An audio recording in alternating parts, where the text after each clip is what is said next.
I know, I know, I know, I know, I know. This ish honestly should have been up a month ago. Because I've been wanting to do a reaction to more Nostalgia Critic that I wanted to look at. And when he did the X-Men, that was like, me and Daniel have been talking about X-Men for the longest time. Why not have a look at this? Keep in mind, I did not watch this for the sake of me sharing it with y'all. I did not watch any of this. So, with that being said, we're going to look into this. This is the Nostalgia Critics review on the X-Men movies. The 3 first X-Men movies. Not the ones that we got a few years, well not a few years, but like, you know, the X-Men First Class. That's not what he's talking about. This is like the very first X-Men movie, along with X-Men 2 and X-Men 3, The Last Stand. We're talking about these 3 movies. So if you don't know what these 3 are, what these X-Men movies are, I encourage you to at least go watch it and figure out what exactly we're talking about, because there are a lot of people who, you know, because it was a long time ago. We got new people that weren't born around that time when those movies came out. Contrary to popular belief, that's the gist of it. And there are some who don't even know what these X-Men movies are about. They don't even watch the X-Men. They don't even know about the X-Men. But I digress. Let's check into this.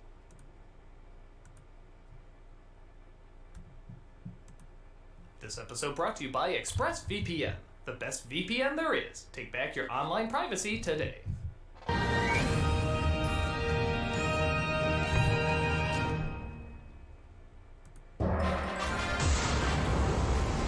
Oh man, I knew he's gonna do something. Santa Christ, fangirl. The devil.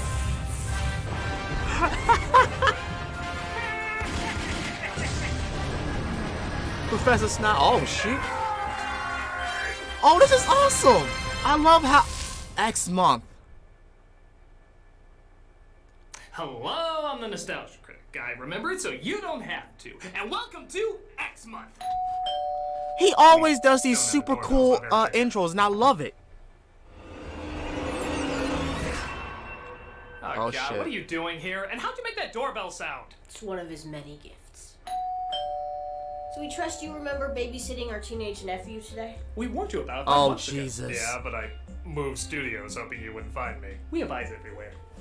Is that a Deadpool hoodie? The more I find out Jesus. about you, the less I somehow know. We don't actually know when we're gonna be done, so best play it by ear. What, do you have some important stuff to do and you can't drag him along with you? No. And we just don't like spending time with him. Is that Damn. right, buddy? I don't care. Dude, you can't just leave him here indefinitely. Keep away from. So, what do you like? I don't care. Is the following routine just gonna be you answering I don't care to every question? I don't care. Well, if I know modern parenting, just putting a screen in front of you is the best way to raise you. So 2 screens must be better. You just play on your phone while I watch the first X-Men movie. X-Men? You mean like the Marvel comics? Yeah? I love Marvel comics. Yeah? What do you think about the Marvel movies? They're amazing. They're like the comics come to life. Oh my God. Well, you're gonna love this movie then. Yeah? When this film came out, every X-Men fan went nuts. So this is a really great and faithful Marvel adaptation. That's what everyone said at the time. And seeing how that was almost 20 years ago, and the landscape for comic book movies has barely changed at all, I think we're... That's crazy. It's been 20 years. Like, okay, I know that. Sorry for pausing. I know that me and Daniel had that that movie review about the Dark Phoenix, but yeah, it's been 20 years. That's how you know this is crucial. It's been 20 years since this movie came out. We're both in for a lot of surprises.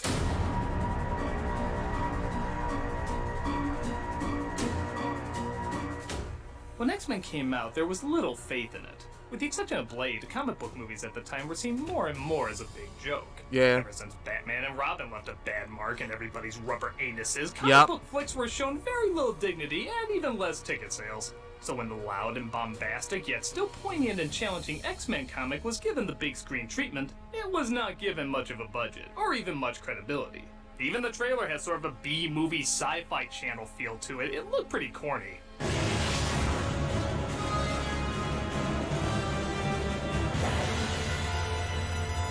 But thankfully, the movie didn't suck, which immediately meant it was amazing!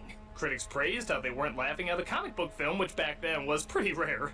And fans loved seeing a certain amount of dignity, oh hell, any amount of dignity, given to one of the greatest comic book series ever made. But it's not like Doctor Strange where they made the Ancient One into a Celtic woman, or like Iron Man 3 where they made the Mandarin not an alien. It's so annoying when they change stuff like that. Well, again, I haven't watched it in almost 20 years, but seeing how people look back on it so fondly, it has to be a great adaptation. Man, I'm excited. So am I. Let's go back to the year 2000 when people really knew how to do comic book movies. This is X-Men. Ooh, the X shined! That means they're aware of the title. Mutation. The Final Frontier. We open on a brief narration and, wait, early 2000s movie, I'm guessing quick, fast, blurry shit? You know, this really was the cinematic equivalent of the upside-down visor. Every time you see it, you're so glad it's dead. And thus we open this action-packed comic book superhero movie with a concentration camp. Na-na-na-na-na-na-na. Yeah, looks like they're going all the way with this, keeping the backstory of classic X-Men villain, Magneto, totally in check. Oh yeah, they did do this. I forgot about that. Powers of magnetism at a young age, and creating his hatred for humanity during one of the worst times in humanity's history. At a time when the most recent comic book movie was Mystery Men, this was a ballsy start. Wow, that really is faithful. Oh, you bet. Just look at the next scene that takes place in the not-too-distant future, where we're introduced to Rogue, played by Anna Paquin. Only a few hundred miles to Anchorage. Rogue. Uh-huh. That's Rogue. Uh-huh. The 20-something, super strong, confident, one-liner Right. spewing badass that sucks people's energy. Close. Now she's a teenager who cries a lot, is super depressed, and can only suck people's energy. So not Rogue. Hey, come on. I mean, Rogue was a tortured character. Yeah, but she was still cool because she was confident. She had one of the cruelest powers. She could never touch anyone without sucking their life away. But she turned that angst into something kick-ass, not taking shit from anyone, socially or physically. Right. You could look up to her because even though you knew she was suffering, she still chose to be positive and full of hope. That's what made her one of the coolest X-Men. Well, sure, if you want to be right, but this character You want has to a be lot look up right. to. Like what? Her angsty face that looks like she's trying not to shit her pants. Oh Lord. I ain't gonna lie, she was one of the problems with these movies. Now that's something I can be inspired by. See, she's inspiring me already. Okay, in all fairness, Rogue's not a bad character here. She still has depth and is acted very well. It's just not Rogue. Yeah. As the film continues, though, we get more faithful interpretations like Charles Xavier, played by Patrick Stewart, Jean Grey, played by Famke Janssen, and Senator Kelly, played by George Costanza's boss. Are mutants dangerous? I propose a poem about Susan's death. This senator thinks the evolution of humans, or mutants as they're called, are a growing threat because their heightened powers are becoming more frequent and powerful. A girl in Illinois who can walk through walls. Now, what's to stop her from walking into a bank vault? Okay, can anyone really be taken seriously in front of that Willy Wonka golden ticket mural? She's looking like the Virgin on the top. But Xavier sees Kaiser Sose, Magneto, walking away. He's played by Ian McKellen. What are you doing here? Why do you ask questions to which you already know the answers? And which one of us is talking right now? I confuse us both a lot. You're sneaking around in here, Charles. Whatever are you looking for? Well, if you're looking for mental images in my head, take a gander at this. Oh There's God. more gay The than hell? porn where that came from. This baby's loaded with them. I'm goddamn Gandalf. Meanwhile, Rogue's powers drain the life out of her boyfriend. Or he just found out he signed on to 3 Resident Evil movies. And she leaves her home in the south and runs away to northern Alberta? Christ, to hitchhike that far, you need the thumbs of Uma Thurman from Even Cowgirls Get the Blues. I thought you said you were gonna take me as far as Laughlin City. This is Laughlin City. What was even her plan? Take the absolute zilch money she had and Jack Dawson the world on a drawing in a dream? I guess. Fly, that'd make more sense. Yeah, we know what you think. Well, maybe this cage fight bar can further her travels. All my years, I've never seen anything like that. He can sing, he can dance, he can host the Oscars, yet somehow he's still a credible badass. This is for King Leopold. This is for Pan. This is for not getting Russell Crowe to drop out of Les Mis. If you're still disappointed they didn't do Rogue right, check out this introduction.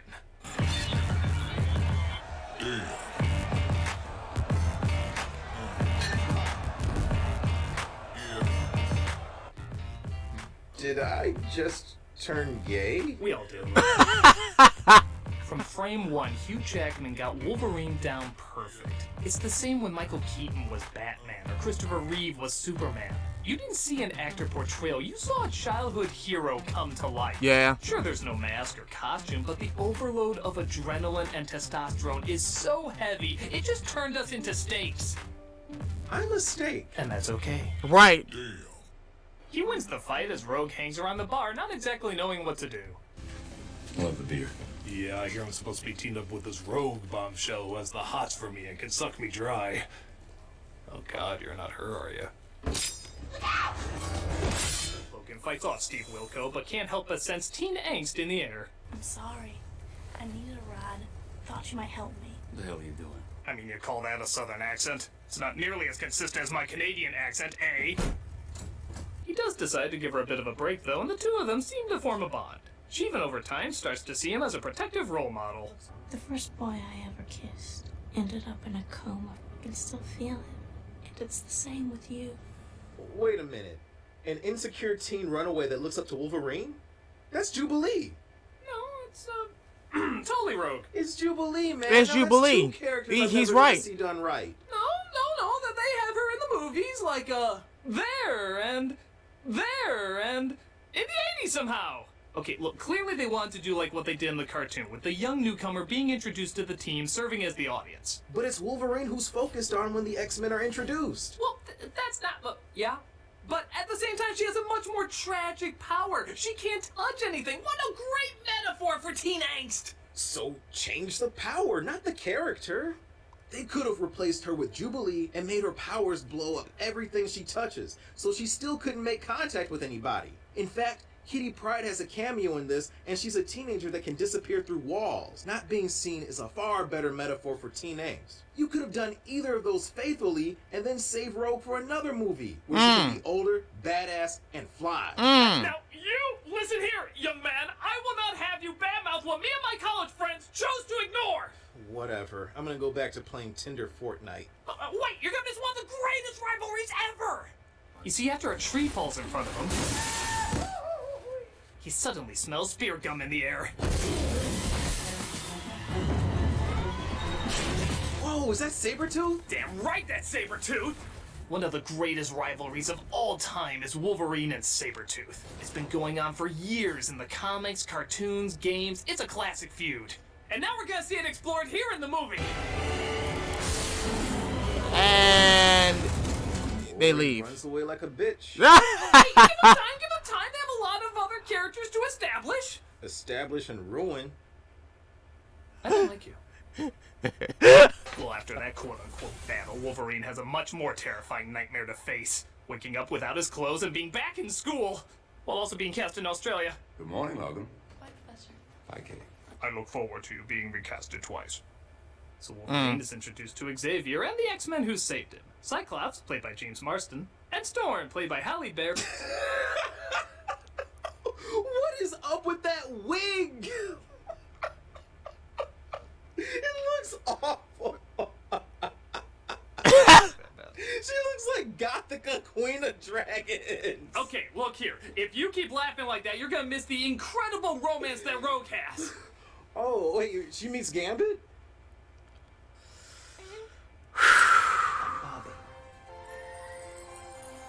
Iceman. Iceman is her love interest? Well, technically, it's Ice Boy. What the hell? They're one of the coolest couples in comic history.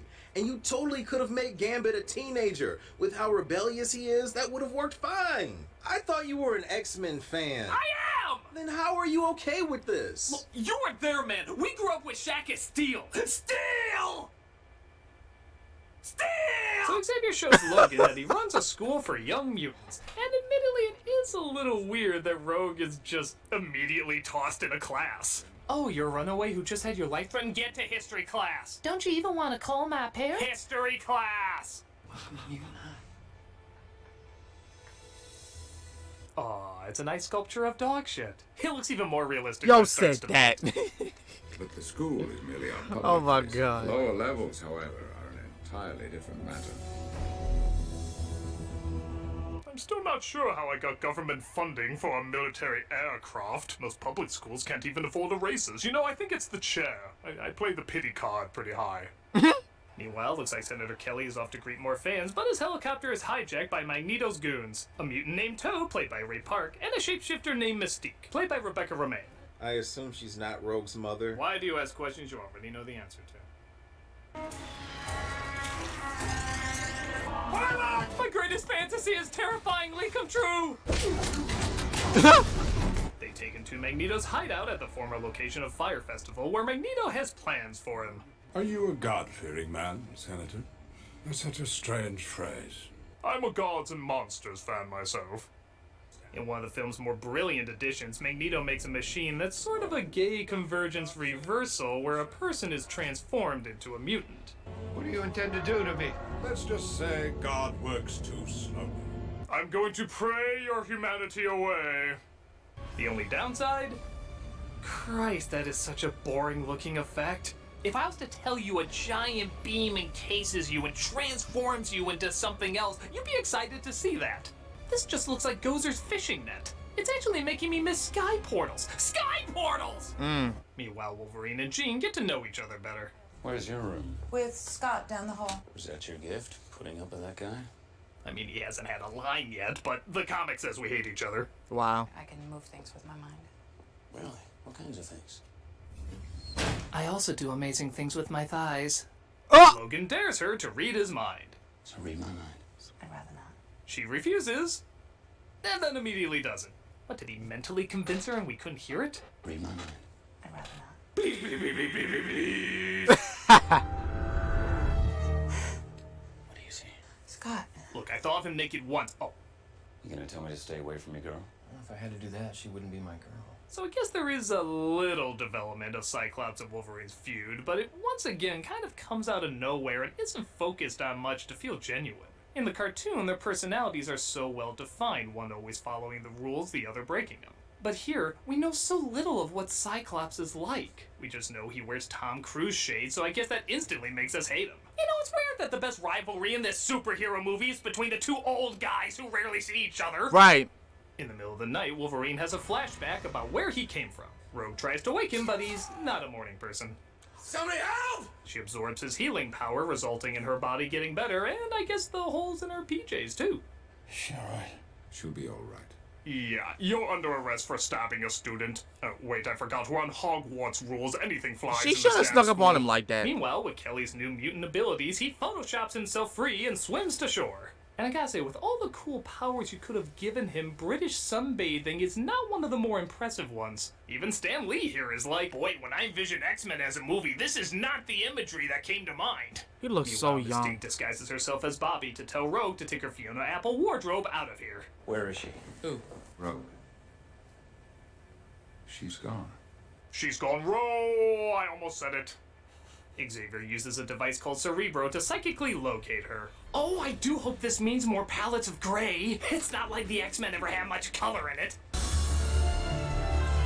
He locates her, and Wolverine decides to steal Cyclops' bike to find her.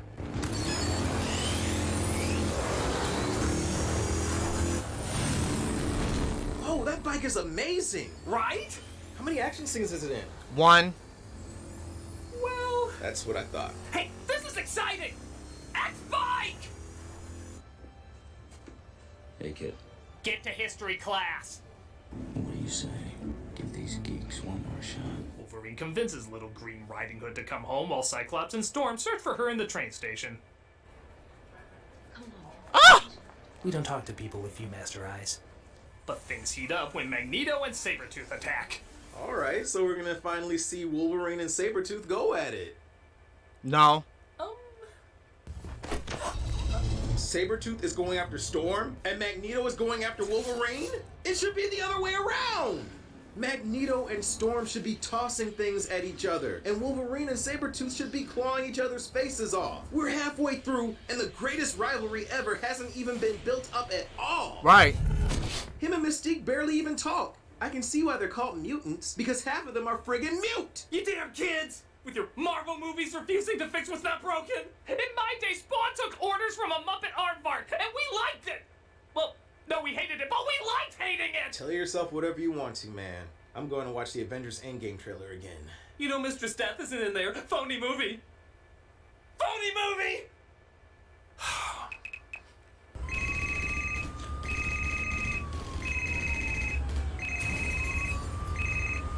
Hello? Where are you? Well, where are any of us, really?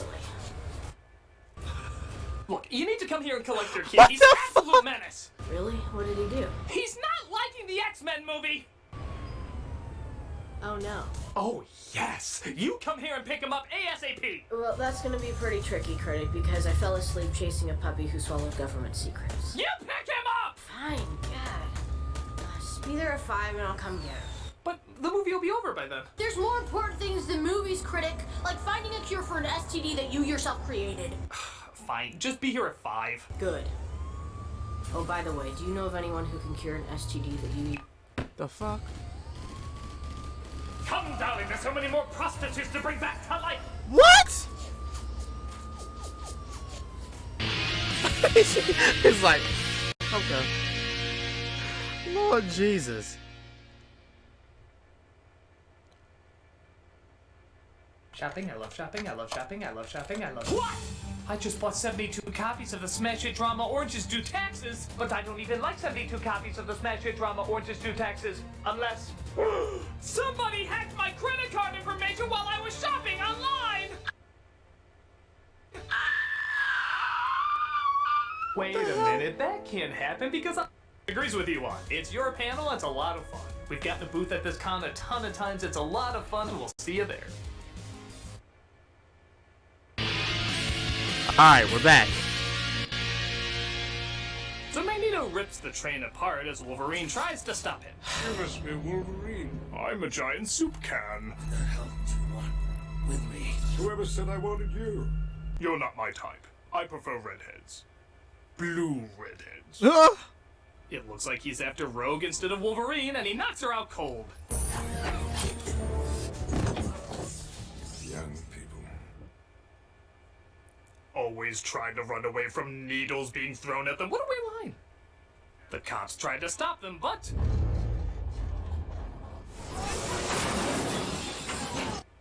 That's just awesome. He points their own guns at them, but Xavier controls the minds of Sabretooth and Toad to stop him. What a wonderful. Can't you read my mind? You forgot my shielded magic helmet. You'll have to kill me, Charles. I don't think I can stop them all. Hey, I have a better idea. Why don't you use Sabretooth, who you're controlling at the moment, to take off his helmet so you can read/control his mind? But the friggin' professor can't figure that one out as he just lets Magneto go. I thought you lived at a school.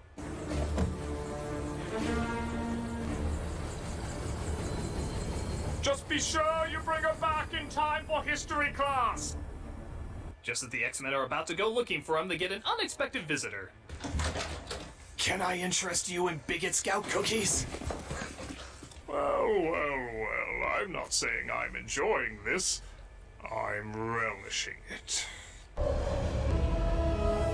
So Xavier reads his mind to reveal what we already know, so it's pointless to show again. As Storm tries to comfort Senator Jelly Donut. I'm here. Don't want to be alone. All right. You know, even Storm kind of sucks. Yeah, even back then, I thought Yeah. that. I mean, Halle Berry can turn in some great performances, but she's not really an image of commanding strength. Right. You look at Storm and you see a goddess of lightning, She- a presence right. that demands authority. This Storm acts like a nervous high school counselor on her first date. Exactly. Hate normal people. I suppose I'm afraid of Can you imagine if one of the guards from Black Panther played that role?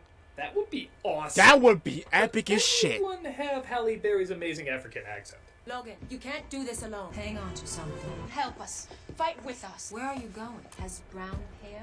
Am I allowed to say that sucks? You are. It sucks. It sucks. Hard. It sucks. So the Senator turns into a melting sperm as his body rejects the mutation.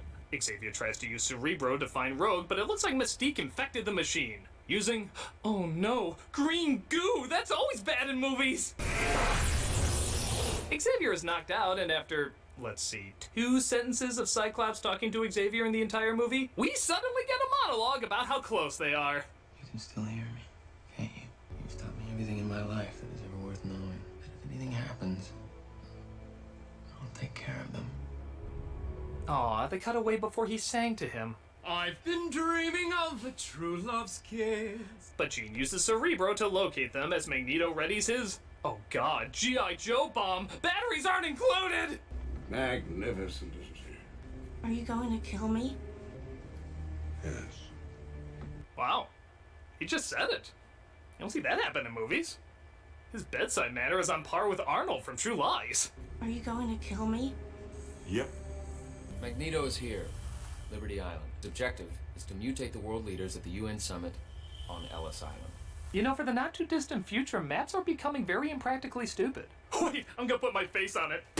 You see the funny face it made? You see? Maps. What about Harbor Patrol? Radar. If they have anything that can pick up our jet, they deserve to catch us. Or you could let them know there's a mutant terrorist at the Statue of Liberty. Yeah, why are they doing this alone? Right. I mean, I know there's prejudice, but if you just say a mutant is about to wipe out the world's leaders, I think some military would get there pretty quick. Maybe then you can fight them with a ton of backup and not leave an entire school unmanaged without an adult. Oh, it's okay. Every kid's just a nuclear time bomb, not always aware how not to explode. You actually go outside in these things? What would you prefer? Yellow spandex? Next you'll be telling me in another Marvel film a raccoon will be firing a machine gun. Oh, ha! Yellow spandex. Gotta love the sick architect who designed this. The giant jet comes out of the freaking basketball court. They don't give a shit about the children's safety. Imagine some kids just want to play midnight basketball. Oh, I'm gonna whoop your ass good, Billy! No, you're the one that's going down, Billy. Hey, you're finding more things wrong with the movie, huh? Maybe when I see what kids grow up with comic book movies today and how much more faithful they are, I feel a little jealous about what we got.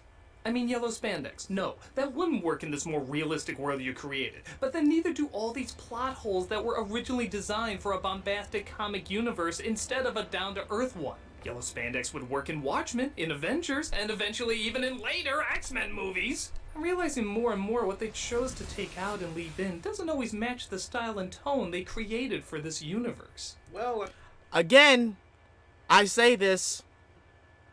Blame Fox. Don't blame Marvel for this shit. Blame Fox. Fox are the people that decided to produce this. They're the people that are behind the strings.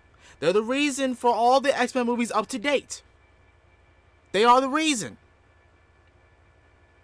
Deadpool 2 didn't do so well because of Fox.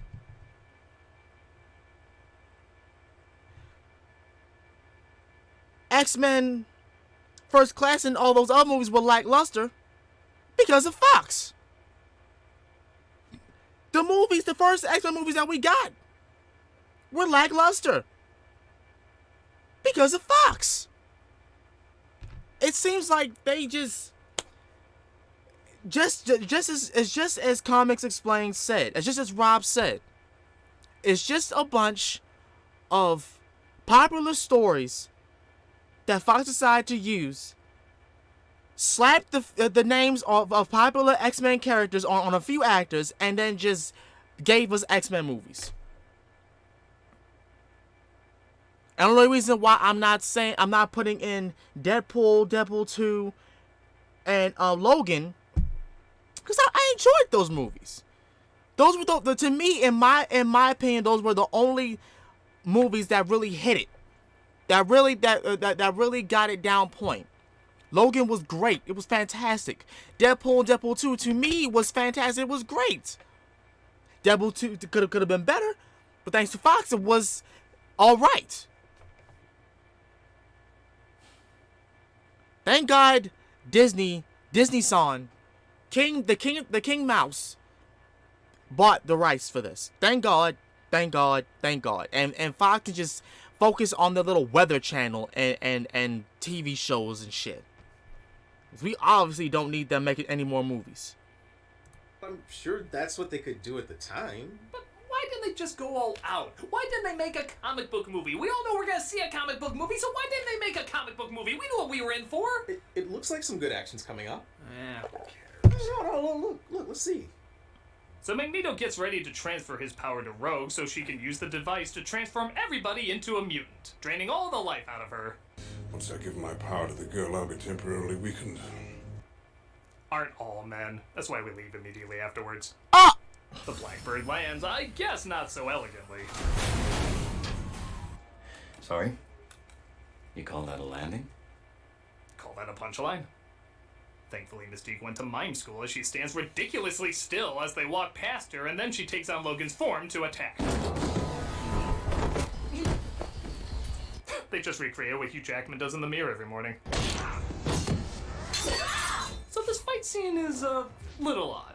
On the one hand, the battle between Mystique and Logan is actually pretty cool and creative, though I didn't know Spider-Manning up the walls was one of her powers. However, the X-Men battling Toad seems a little weak because, well, it's the X-Men battling Toad. Who gives a shit? How could they not take this guy out in a millisecond? Look at this. Storm can control the weather. The friggin' weather! Master of the elements. What does she do?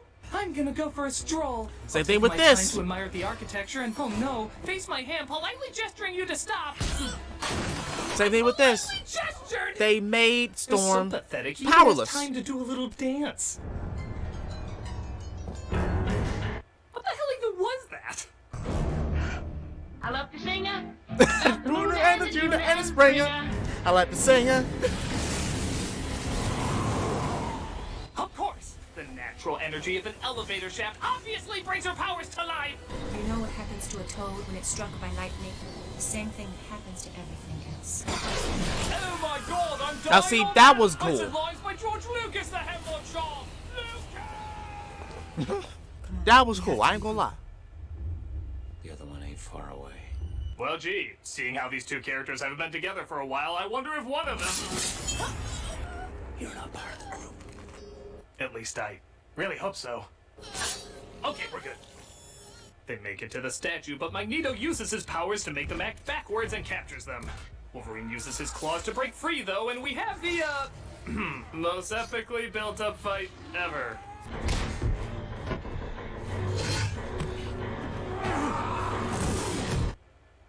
You know, it's not even like you even needed that much between them.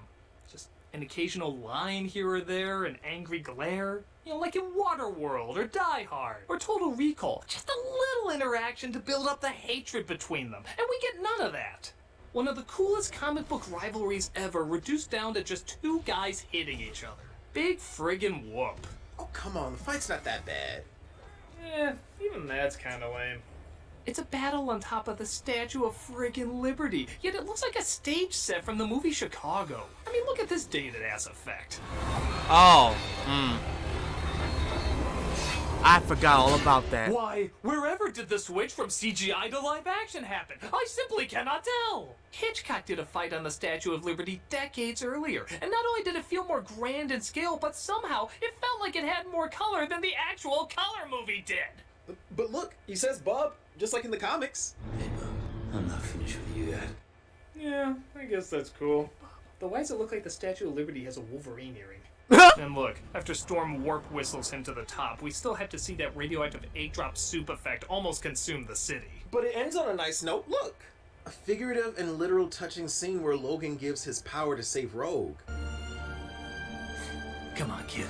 You don't want to miss history class. But look, it's nice. It almost kills him, so he was willing to sacrifice himself for her. I guess. Actually, Jesus, this poor guy spends half the movie friggin' passed out. Right. Narcoleptics have their eyes open more than him. So Magneto is arrested, and Mystique somehow survives 3 knives to the chest. Yeah, nobody dies in these movies, and somehow everybody dies in these movies. And she takes over the identity of Senator Kelly. Mystique. Son of a bitch. Okay, if that eye thing was on screen for a frame and they paused it at just the right moment, I could see maybe people not catching on to it. But look how long it goes after. From many parents' rights groups. How did everybody miss that? Senator, there's concerns you're turning into Jar Jar Binks. That's absurd. Oh, I mean, at least Lisa not a mutant. Ha ha ha. Actually, Binks is worse. Okay, got it. Everyone manages to heal up, and Xavier gives Logan the location of where he might find some answers about his past. So he's off, but not before saying goodbye to Rogue. I kind of like it. It reminds me of how I almost died. I don't want you to go. I'll be back for this. No, I gotta take a leak, and I hate wearing it in the bathroom. Just hold on to it before I leave you forever. Finally, we see the only real rivals in this movie sequel bait the hell out of this series. Doesn't it ever wake you in the middle of the night? The feeling that someday they will pass that foolish law and come for you. Well, it's American politics, and nothing ever gets accomplished, so probably not. The war is still coming, Charles, and I intend to fight it. And I will always be there. Old friend. Unless I die a couple times and/or wipe out all mutants off the face of the earth. But you know, these movies are pretty consistent. I can't see that happening. They exit via giant condom, and I guess the most authentic X-Men movie has finally wrapped up. Wow.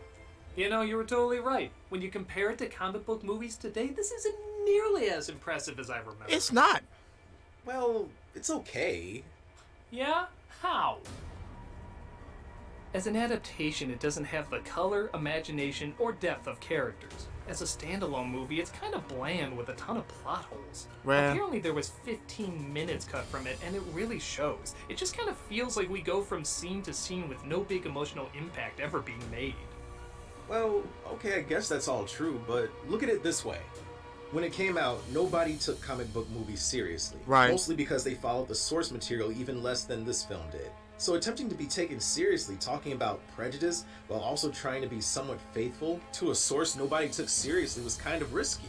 It had to take baby steps, find a middle ground so that future comic book movies could take more chances and risk higher budgets. Right. Sure, the movie's just okay, but being okay back then is what led other comic book movies to being great today. Even if it didn't leave as great a story as you remember, it still left a great impact for comic book movies to follow. It was the beta test. Guess that is a good point. You know, we actually learned a lot with the different comic book movies we grew up with. Yeah, I guess we did. I'll be your aunt, uncle. But still blame Fox. This was actually a much better experience than I thought it was gonna be. I paid the fool that kidnaps my son. Dad!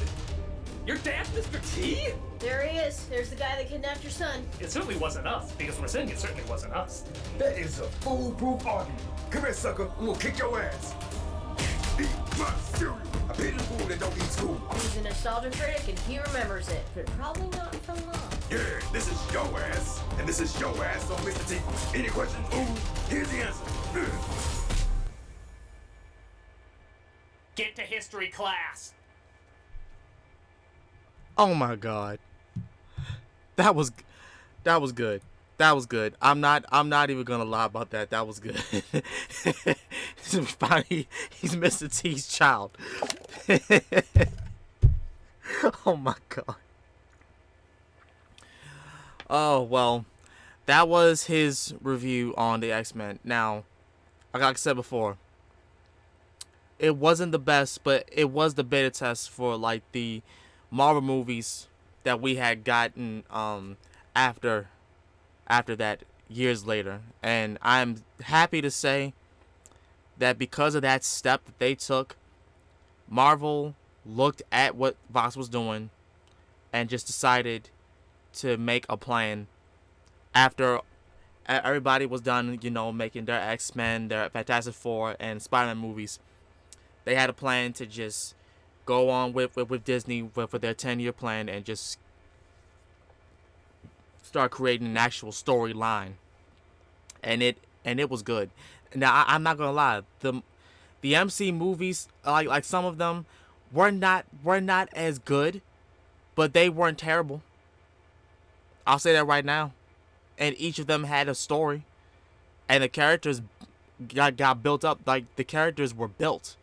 And this, like I said before, is just a collection of different stories. That's all it is. But anyway, that's enough of me rambling about this. Hope you guys enjoyed this. If you guys did, make sure to like, comment, and let me know what you think about this movie. And if you have watched or even remember watching this, it's been years since I watched the first X-Men movie. I mean, years. But other than that, yeah, I'm gonna get up out of here. As such, this has been Master Ryo Sakurai, and I'll most definitely see y'all next time. I'm out of here. Peace.